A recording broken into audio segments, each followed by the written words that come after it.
Naga Sastra dan Sabuk Inten. Audiobook, novel silat. Cerita, Esa Mintarja. Bab 92. Tetapi ia menjadi gelisah kembali ketika orang yang dibentak-bentaknya itu masih tetap tenang dan berkata, "Jangan marah Umbaran. Aku datang kepadamu dengan maksud baik. Kau masih mempunyai kesempatan kembali ke perguruan kita.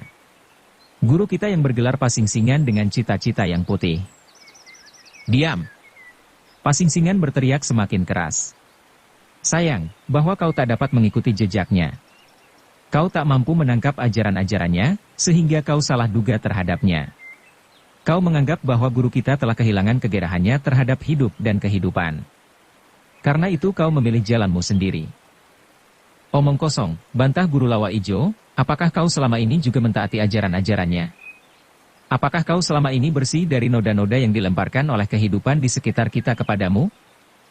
"Tidak, Umbaran," jawab orang itu. "Aku merasa betapa kotornya hati dan ragaku. Namun aku telah berusaha untuk mengurangi kesalahanku, setidak-tidaknya mengurangi kesalahan-kesalahan baru yang akan menambah beban kehidupan sukmaku. Aku bukan orang yang puas dengan keadaanku sekarang. Tetapi aku berhak menuntut masa depanku sebaik-baiknya," kata Guru Lawa Ijo. "Aku bangga terhadap mereka yang berjuang buat masa depannya. Namun mereka jangan mengorbankan masa depan orang lain sebagai pupuk bagi masa depannya itu." Meskipun kata-kata itu diucapkan perlahan-lahan, namun cukup jelas bagi Guru Lawa Ijo. Kata demi kata, yang seolah-olah menyusup ke tulang sumsumnya. Tetapi hatinya yang selama ini telah dibalut oleh nafsu yang bergelora berlebih-lebihan, kini benar-benar telah menjadi sekeras batu, meskipun dengan sekuat tenaga ia berusaha membendungnya. Bahkan akhirnya ia berkata lantang, "Jangan menggurui aku. Guruilah dirimu sendiri. Bukankah kau menjelang kebahagiaan masa depanmu dengan mengorbankan orang lain pula? Manakah perempuan yang aku hadiahkan kepadamu itu? Bukankah ia mati karena ketamakanmu?" "Umbaran," potong orang berjubah yang berdiri di samping mantingan. "Aku minta jangan kau sebut-sebut itu lagi." "Hah, kau menjadi ketakutan? Kau lihat noda-noda yang melekat di tubuhku, namun tak kau lihat kotoran-kotoran yang bergumpal-gumpal di wajahmu? Di pelupuk matamu?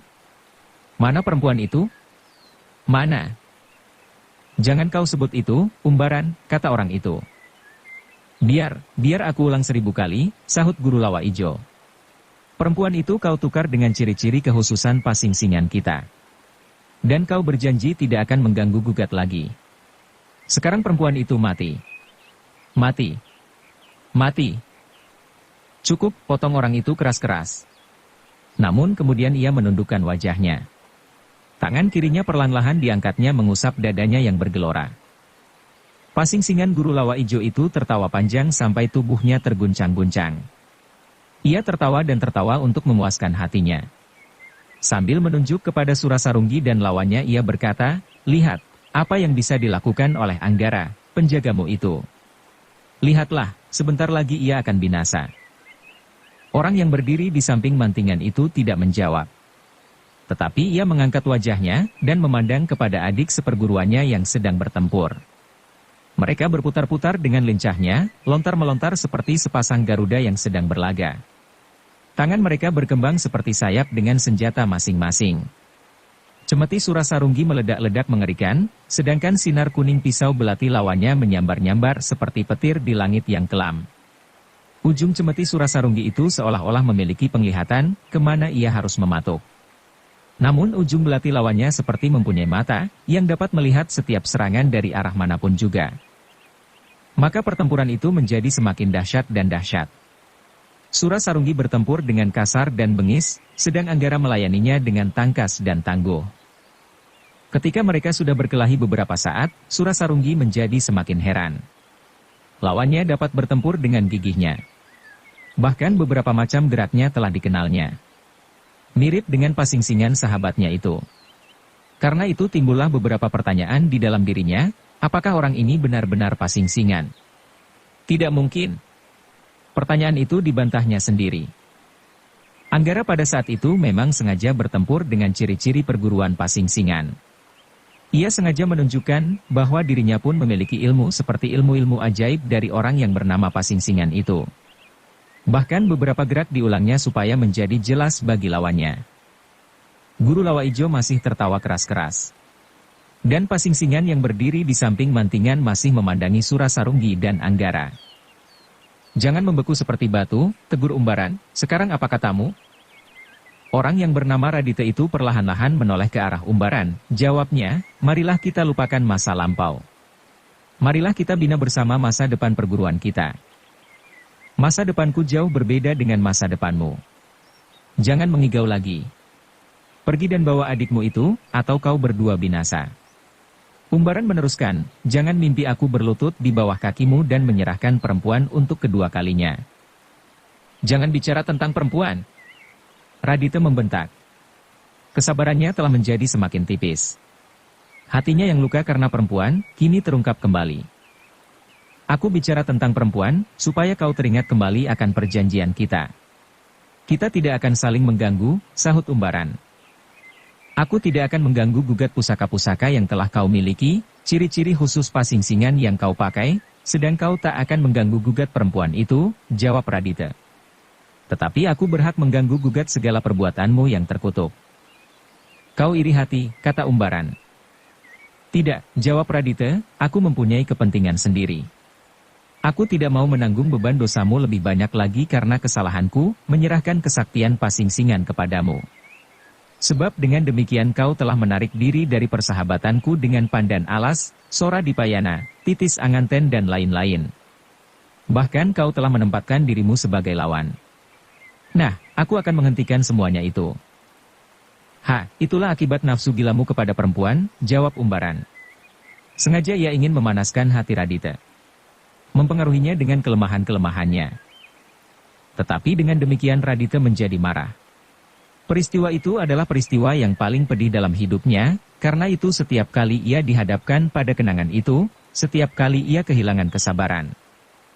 "Umbaran," kata Radite dengan lantang, "kesabaran seseorang ada batasnya. Jangan menunggu demikian." Umbaran menjadi berdebar-debar. Apakah Radite benar-benar akan marah dan menyerangnya? Tetapi tak ada pilihan lain. Surasarunggi telah bertempur dengan gigihnya. Keduanya berdiri tegak dengan tenangnya.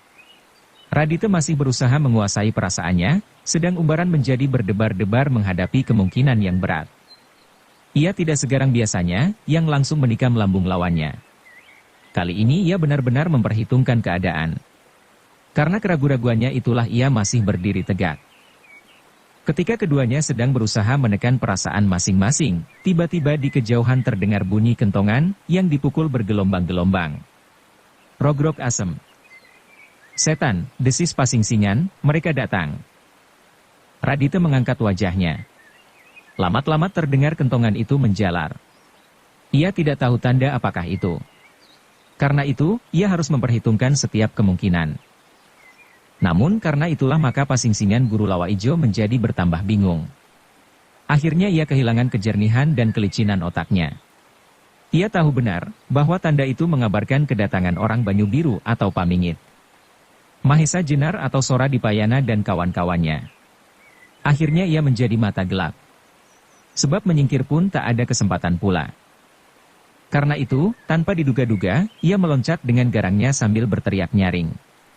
Pedangnya berkilauan menyambar leher Radite. Radite terkejut mengalami serangan yang tiba-tiba itu. Sebenarnya ia masih mengharap agar mereka tidak perlu mempergunakan kekerasan, apalagi dengan tetesan darah. Tetapi Umbaran telah menyerangnya. Dengan demikian ia tak dapat berbuat lain daripada melawannya. Maka sesaat kemudian kedua Pasingsingan itu pun telah bertempur pula. Masing-masing memegang pisau belati panjang di tangannya. Umbaran dan Radite adalah dua orang yang memiliki ilmu yang bersumber dari guru yang sama. Karena itu mereka pun bertempur dengan ilmu yang sama pula. Tetapi ilmu mereka masing-masing telah mengalami beberapa perubahan sesuai dengan pengaruh keadaan dan waktu. Ilmu Pasingsingan Umbaran telah berubah menjadi semakin kasar, keras dan kejam. Sedang ilmu Radite masih tetap dalam tataran yang bersih. Meskipun demikian tidak berarti bahwa Umbaran telah melampaui Radite dalam ketahanan tempurnya. Dalam beberapa saat mereka telah lenyap dari bentuk mereka. Yang tampak hanyalah pusaran yang kelam dari jubah mereka yang abu-abu, disela oleh cahaya kuning yang menyambar-nyambar mengerikan. Umbaran yang mata gelap, bertempur dengan darah yang bergelora. Hatinya benar-benar telah dikuasai oleh nafsu yang ganas. Dan dari hidungnya seolah-olah terhirup udara maut. Dengan berteriak-teriak nyaring ia meloncat-loncat, menyerang dengan sengitnya. Pisaunya berputar-putar mengarah ke segenap bagian-bagian tubuh Raditya. Dalam kesibukan pertempuran antara hidup dan mati itu, terdengar umbaran berteriak, "Kalau kau masih belum mampu melenyapkan diri dari tangkapan mataku, jangan mengharap keluar dari halaman ini dengan ragamu." Raditya diam saja. Namun ia bertempur terus. Sebenarnya dalam lekuk-lekuk hatinya yang terdalam, masih juga bermunculan perasaan sesal dan ngeri atas apa yang pernah terjadi pada dirinya. Tukar-menukar kehormatan. Tetapi ia sadar pula, bahwa apabila ia tidak cawe-cawe, maka pasingsingan yang bernama umbaran itu akan banyak menimbulkan bencana. Kalau benar-benar ia berhasil memiliki Kiai Nagasasra dan Kiai Sabuk Inten, maka keadaan akan sangat berbahaya.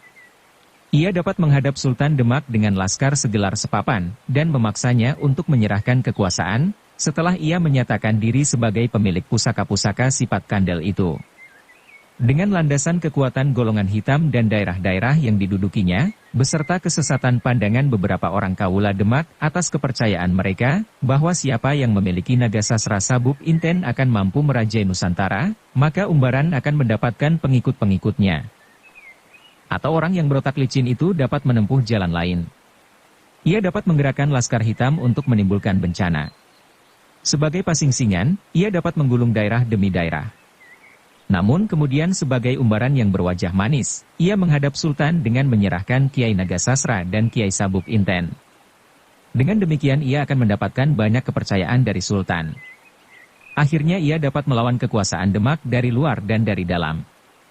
Sementara itu ia harus mencuri keris-keris itu kembali. Demikianlah mereka bertempur semakin lama semakin sengit. Masing-masing bertekad untuk memenangkan pertempuran. Meskipun umbaran bertempur dengan kasar dan bengis, namun Raditya bukan anak-anak yang baru dapat berdiri. Raditya memiliki kematangan ilmu melampaui umbaran, meskipun pada dasarnya umbaran berguru lebih dahulu kepada pasingsingan sepuh. Tetapi karena umbaran kurang dapat menepati ajaran-ajaran gurunya, maka akhirnya ia terpaksa menghentikan usahanya mengisap ilmu yang luar biasa itu. Dan kini, dua orang murid dari perguruan yang sama itu berhadapan dan bertempur mati-matian. Selain mereka yang bertempur, tak seorang pun yang menggerakkan tubuhnya oleh ketegangan yang semakin memuncak. Perhatian mereka seolah-olah terikat erat-erat pada pertempuran itu. Kesempatan yang demikian itulah yang ditunggu Jakasoka. Kalau ia terlambat mempergunakan waktu, sehingga Mantingan dan kawan-kawannya berhasil menguasai diri mereka, maka akan celakalah nasibnya. Dengan diam-diam dan sangat hati-hati ia berkisar, setapak demi setapak. Ia telah menemukan arah yang baik untuk menyembunyikan diri dan kemudian meninggalkan tanah perdikan yang seolah-olah menjadi panas, sepanas bara api baginya. Maka, dengan tidak menarik perhatian, akhirnya Jakasoka berhasil menyelinap ke dalam gelap dan kemudian menghilang dari halaman itu. Bagi Jakasoka, lebih baik hidup di antara anak buahnya dan perempuan-perempuan yang dikumpulkan selama ini, daripada mati di Banyu Biru. Ia tidak peduli apa yang dikatakan orang atasnya. Apakah orang akan mengatakannya pengecut, apakah penakut, ia tidak keberatan. Sebab pada dasarnya, meskipun golongan hitam itu nampaknya bekerja bersama-sama, namun mereka sama sekali tak memiliki kesetiakawanan yang jujur. Apabila mereka terbentur pada kepentingan diri, maka kepentingan bersama dapat dianggapnya tidak berlaku. Sementara itu, Arya Salaka memacu kudanya seperti angin topan. Meskipun demikian, terasa betapa lambatnya perjalanan itu. Kuda yang dinaikinya betapa malasnya, sehingga berkali-kali ia terpaksa mencambuknya. Ketika dari kejauhan tampak api yang menyala, terdengar giginya gemertak. Tangannya yang memegang tombak pusaka Banyu Biru terasa gemetar. Ia menjadi marah sekali. Ia menyesal bahwa ia terlambat. Di belakangnya berpacu Mahesa Jenar dan Kebo Kanigara. Kedua orang itu pun tak kalah gelisahnya.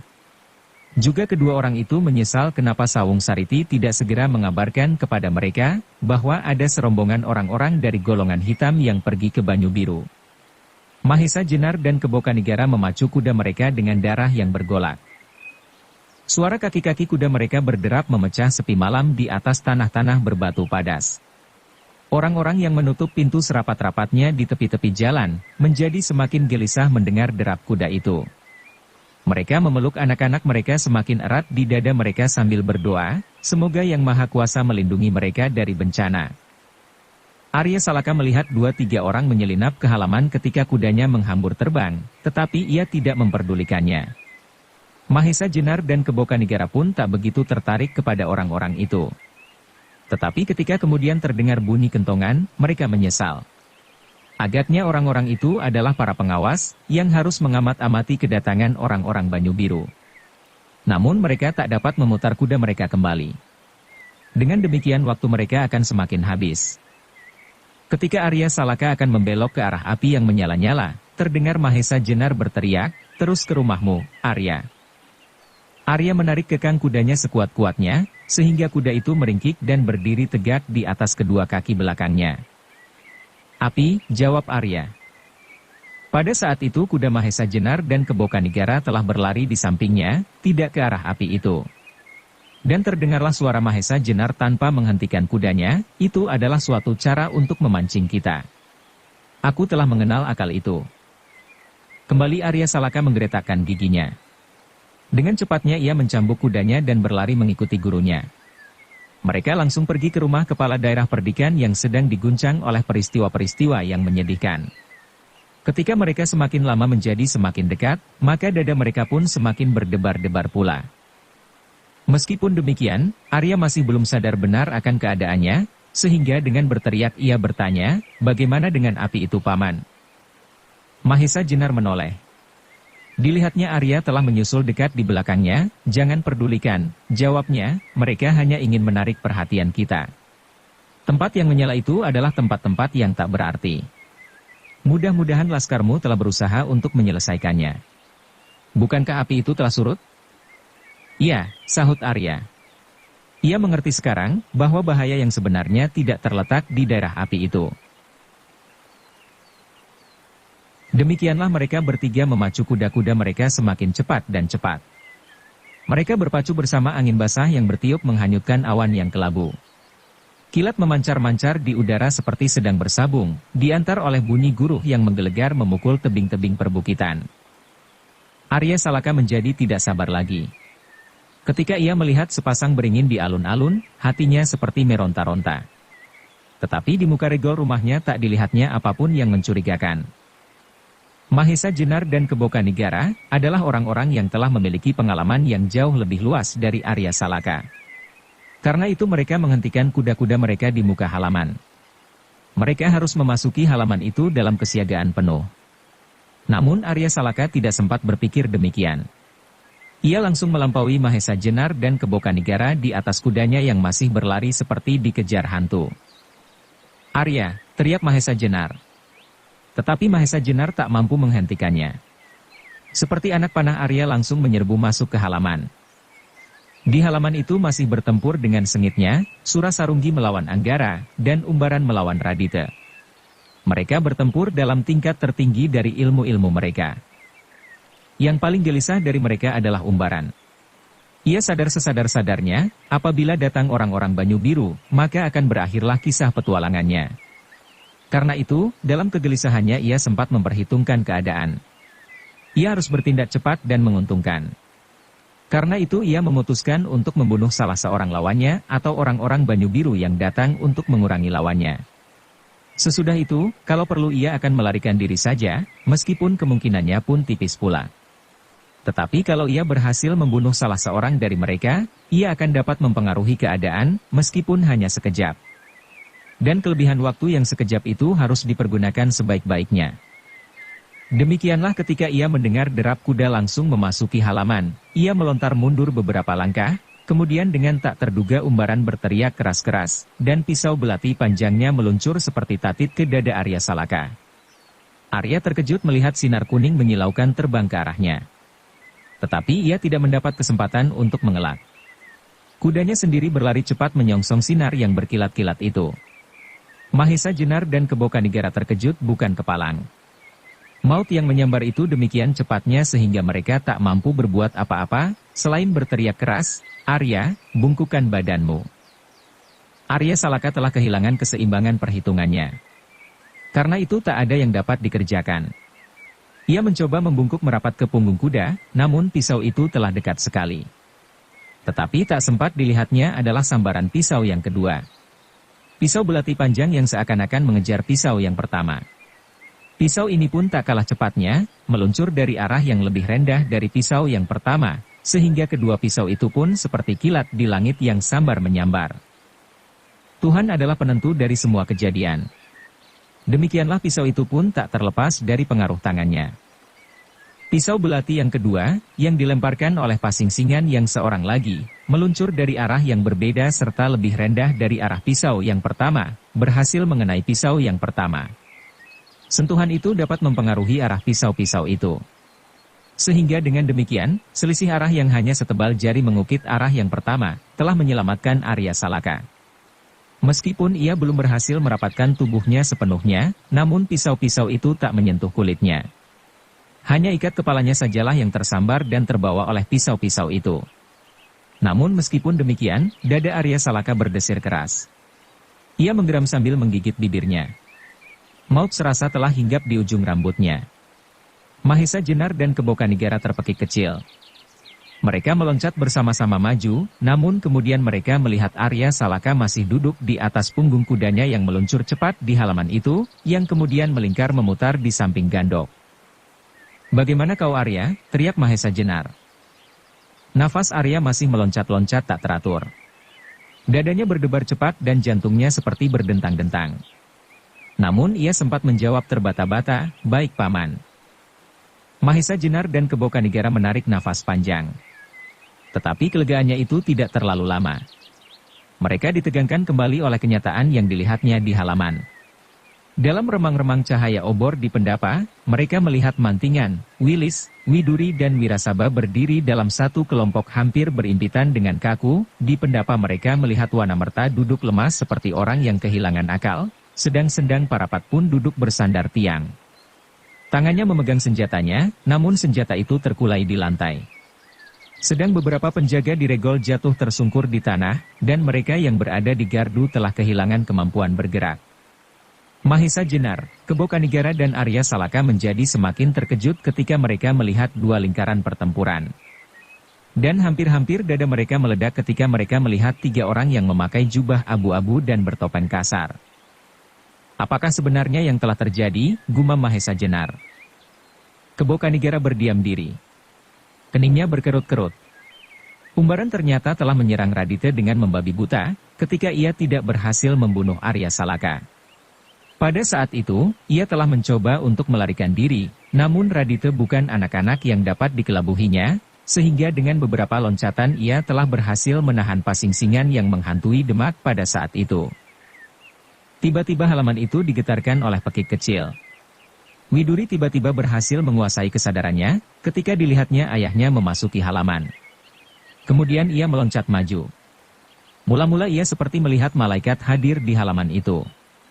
Maka ketika ayahnya berdiri tegak mengamati keadaan, ia menghambur lari kepadanya. "Ayah," panggilnya. Seperti anak ayam yang terancam elang, Widuri bersembunyi di balik sayap-sayap induknya. Kebokanigara pun menjadi terharu karenanya.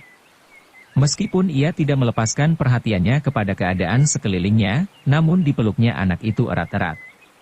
Pada saat itu Rara Wilis pun menjadi bertambah tenang, sebab mereka masih dapat mengharap perlindungan dari orang-orang yang dibanggakannya. Demikianlah ketegangan yang mencekik leher orang-orang di halaman itu menjadi semakin terurai. Kedatangan Mahesa Jenar, Kebokanigara dan Arya Salaka benar-benar telah membebaskan mereka dari kecemasan. Bukan karena mereka cemas dan takut bahwa mereka akan terbunuh, namun mereka cemas dan takut bahwa mereka tidak dapat mempertahankan pusat pemerintahan Banyu Biru, dan karena itulah kini mereka yakin bahwa Banyu Biru akan dapat diselamatkan. Mahesa Jenar dan Kebokanigara masih berdiri tegak tak bergerak. Hanya pandangan mata mereka sajalah yang beredar dari satu titik ke titik yang lain. Ketika kemudian mata Mahesa Jenar bertemu pandang dengan Rara Wilis, berdesirlah hatinya. Rara Wilis kemudian menundukkan wajahnya, namun hatinya melonjak. Pada wajah gadis itu, Mahesa Jenar dapat melihat ketegangan yang selama itu mencekam hatinya. Kemudian terdengarlah Kebokanigara bergumam perlahan-lahan, "Widuri, Apakah yang terjadi? Bukankah kalian selamat? Widuri tidak senakal dan semanja biasanya. Kini benar-benar ia berusaha menempatkan diri. Karena itu ia menjawab perlahan-lahan, 3 hantu bertemu di sini, ayah. Ditambah seorang lagi, yang datang bersama salah seorang dari hantu-hantu itu. Kebo Kanigara menarik nafas. Ia menjadi ragu, apakah yang harus dilakukan. Tetapi di samping itu, ia pun bersyukur kepada Yang Maha Agung bahwa anak serta sahabat-sahabatnya telah diselamatkan. Berbeda dengan Mahesa Jenar. Ia telah memiliki beberapa pengetahuan yang lebih banyak daripada Kebo Kanigara. Ia telah mengenal lebih dalam mengenai pasing-singan. Karena itu cepat otaknya bekerja dan menemukan pemecahan dari teka-teki yang dihadapinya. Teringatlah ia kepada ketiga murid pasing-singan yang bernama Radite, Anggara dan Umbaran. Teringatlah ia kepada 2 orang petani yang bernama Paniling dan Darba di Pudak Pungkuran. Karena itu Mahesa Jenar segera mengetahui bahwa kedua orang berjubah abu-abu di antara mereka adalah Radite dan Anggara, sedang yang lain adalah Umbaran. Mahesa Jenar juga memastikan bahwa yang bertempur melawan Surasarunggi itu adalah salah seorang dari kedua petani dari Pundak Pungkur itu, sedang yang bertempur di antara 2 orang yang berpakaian mirip itu adalah Umbaran melawan salah seorang saudara seperguruannya. Tetapi yang manakah di antara keduanya yang bernama Radite dan yang manakah yang Umbaran? Karena itulah kemudian Mahesa Jenar berbisik kepada Kebo Kanigara, "Kakang, ingatkah Kakang kepada 2 orang petani di Pudak Pungkuran?" "Ya," sahut Kebo Kanigara. Sebenarnya ingatannya pun mulai merayap kepada kedua orang petani itu. Karena itu, pertanyaan Mahesa Jenar telah mendorongnya kepada suatu kepastian tentang 3 orang hantu berjubah abu-abu itu. Tuhan Maha Besar, Mahesa Jenar meneruskan, mereka datang kemari pada saat yang tepat. Karena salah seorang dari mereka itu pulalah maka Arya Salaka dapat diselamatkan. "Ya," jawab Kebo Kanigara. Pada saat itu 2 buah pisau belati panjang yang berwarna kuning terbang ke arah Arya Salaka. Baik Mahesa Jenar maupun Kebo Kanigara melihat salah seorang dari mereka berjongkok. Orang itulah yang telah menolong Arya dari usaha pembunuhan yang dilakukan oleh yang lain. Dan orang itulah pasti salah seorang dari Radite atau Anggara. Tetapi ketika kemudian keduanya telah terlibat dalam suatu pertempuran yang riuh, maka mereka tidak dapat mengenal lagi yang manakah di antara keduanya yang telah menolong Arya. Karena itu mereka tidak dapat segera berbuat sesuatu, sebelum memperhitungkan kemungkinan-kemungkinan sebaik-baiknya. Namun Mahesa Jenar tidak mencemaskan keadaan. Ia yakin bahwa Radite dan Anggara akan dapat menyelesaikan pekerjaan mereka. Di Rawa Pening dahulu, Simarodra dan Pasing-Singan tak mampu melawan kedua orang itu pula, sedangkan pada saat itu Radite dan Anggara harus menyembunyikan gerak-gerak khusus dari perguruan Pasing-Singan. Apalagi kini mereka dapat bergerak dengan leluasa tanpa pengendalian diri. Mereka tidak perlu takut-takut bahwa mereka akan dikenal, sebab agaknya kehadiran mereka pada saat itu dengan ciri-ciri kehususan mereka, adalah karena Radite dan Anggara telah menemukan suatu cara pemecahan. Karena itulah akhirnya Mahesa Jenar dan Kebo Kanigara malahan berkisar menepi. Arya pun telah turun dari kudanya. Kini jantungnya telah tidak berdentang-dentang lagi. Ia berdiri tidak jauh dari gurunya, sambil memperhatikan setiap keadaan. Ia tidak mengerti mengapa tiba-tiba ada 3 orang yang berjubah dan bertopeng. Sedang sepasang di antaranya saling bertempur. Pertempuran di halaman itu semakin sengit, Surasarunggi mengumpat di dalam hati. Mahesa Jenar dan Kebo Kanigara benar-benar mempengaruhi perasaannya. Ia telah melihat sendiri apa yang telah dialami oleh Simarodra dan Nagapasa. Kedua orang itu pulalah yang telah membinasakan mereka. Sedang kini tiba-tiba ada setan, genderuwo, tetekan yang mengganggu.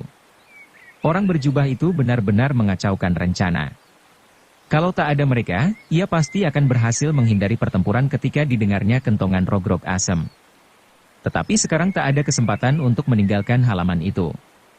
Tetapi justru karena itulah maka Surasarunggi, seorang yang mempunyai nama yang besar di antara mereka, yang tahu akibat-akibat dari perbuatannya, menjadi semakin marah. Senjatanya meledak-ledak seperti guruh di langit. Menyambar, melingkar, mematuk mengerikan. Senjata itu dapat menyerang lawannya tidak saja dari muka atau dari samping, tetapi ujungnya tiba-tiba dapat mematuk pula dari arah punggung lawannya. Untunglah yang melawannya adalah Anggara yang memiliki kelincahan melampaui ujung cemeti itu. Setiap kali ia meloncat-loncat menghindari dari ujung senjata lawannya itu, selincah sikatan menyambar belalang di rerumputan. Bahkan ujung pisaunya pun mematuk-matuk mengerikan, seolah-olah telah berubah menjadi puluhan, bahkan ratusan pisau yang bergerak bersama-sama. Kemudian Surasarunggi itu tidak lagi memperhitungkan apa yang akan terjadi atas dirinya. Tetapi yang ada di benaknya adalah bertempur mati-matian untuk membinasakan orang yang telah berani merusak rencananya itu. Sesudah itu, apakah ia harus mengalami nasib seperti Simarodra? Apakah ia masih akan bernasib baik? Tidaklah menjadi soal baginya. Demikianlah pertempuran antara Surasarunggi dengan Anggara segera mencapai saat-saat yang menentukan. Ketika Anggara melihat lawannya berjuang pada tataran terakhir, ia pun segera memusatkan segala kemampuannya. Sehingga lambat laun, tampaklah bahwa petani miskin dari Pudak Pungkuran itu dapat mendesak lawannya. Sambil menggeram marah, Surasarunggi berusaha untuk melepaskan segala kesaktiannya. Namun ternyata Anggara memiliki beberapa kelebihan daripadanya. Sehingga akhirnya Surasarunggi tak dapat berbuat lain daripada melepaskan ilmu terakhir, yang dinamainya ular kilan.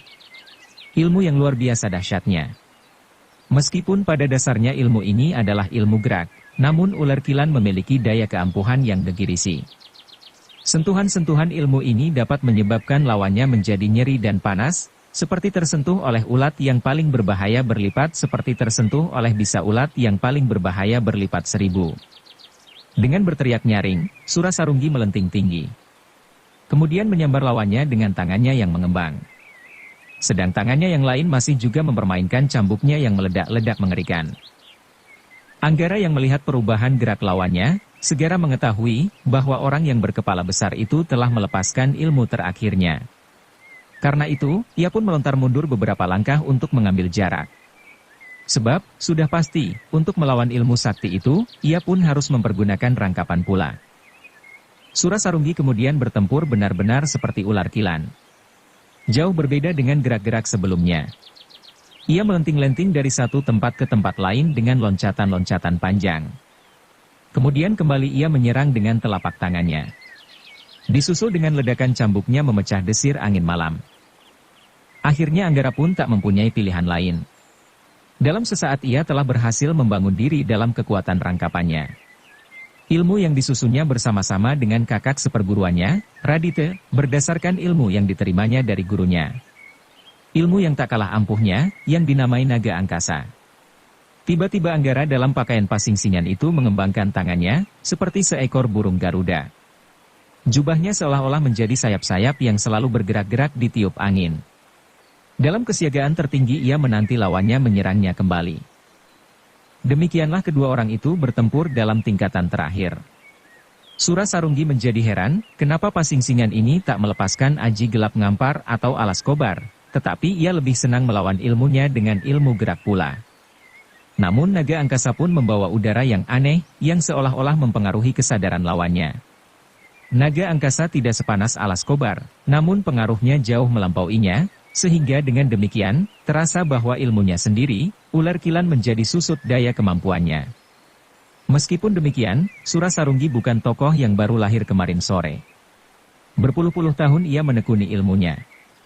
Karena itu, didesaklah ilmu itu sampai tapis. Dengan demikian, maka perlawanannya pun menjadi bertambah sengit. Namun kembali kepada sumber kekuatan, yang kasat mata maupun yang tidak kasat mata.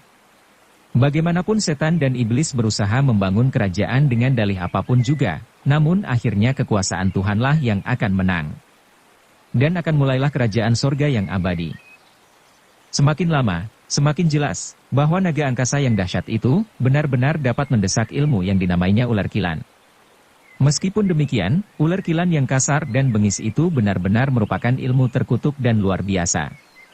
Apalagi kemungkinan Surasarunggi itu pun mempergunakan ilmunya yang lain, yang disebutnya welut putih, yang dapat meluluri kulitnya dengan keringatnya, sehingga ia menjadi selicin belut. Kemudian Anggara terpaksa untuk kedua kalinya melepaskan ilmunya yang lain, ilmu yang benar-benar diterima dari gurunya secara murni, alas kobar, setelah ia berusaha menjauhkan lawannya dari pendapa. Sebab ia sadar, bahwa alas kobar akan memancar ke segala arah, sehingga dengan demikian ia memerlukan jarak untuk membebaskan orang-orang lain dari pengaruhnya. Terasa kini oleh Surasarunggi, bahwa lawannya itu pun benar-benar bernama Pasing-singan. Tetapi ia tetap tidak mengerti kenapa hal itu bisa terjadi. Meskipun demikian ia tidak mau berpikir lebih banyak lagi. Ketika terasa udara panas menyerangnya, ia pun segera membentengi diri untuk membebaskan panas yang melibatnya.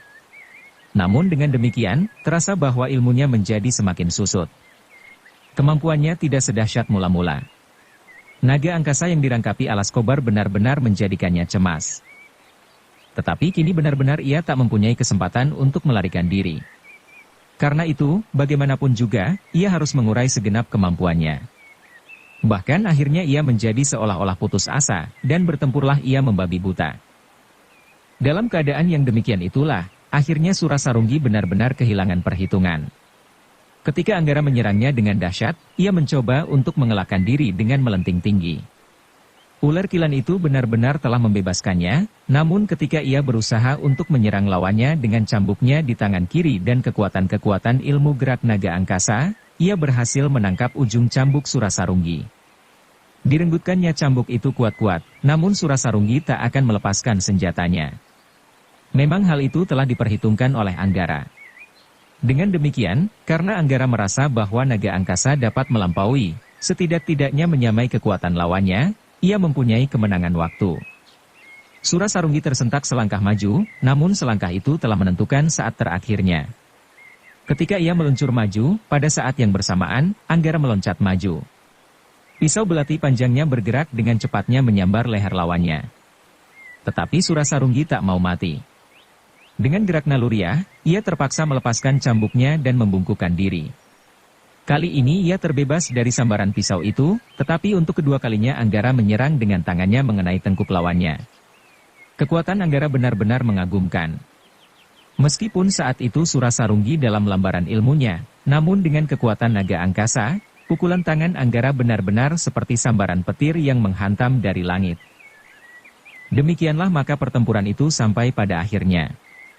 Surasarunggi, seorang yang selama ini menjadi tempat berlindung beberapa orang dari golongan hitam di Rawapening, dan yang telah melahirkan dua orang kakak beradik Uling Putih dan Uling Kuning ke dalam lingkungan golongan hitam, kini tak dapat menghindarkan diri dari terkaman maut. Karena pukulan tangan Anggara yang berlambarkan ilmu dahsyat itulah, maka terdengar gemeretak tulang lehernya. Sekali ia menggeliat dan melenting tinggi, kemudian ia terjatuh beberapa langkah dari lawannya. Meskipun demikian ia masih berusaha berdiri dan dengan mata yang merah menyala-nyala ia mengumpat dalam bahasa kasar, "Setan belang, iblis laknat. Terkutuklah kau oleh jin dan peri." Kemudian Surasarunggi kehilangan segenap kekuatannya. Ia tak dapat mengumpat-umpat lagi, bahkan akhirnya ia terhuyung-huyung dan kemudian jatuh diam.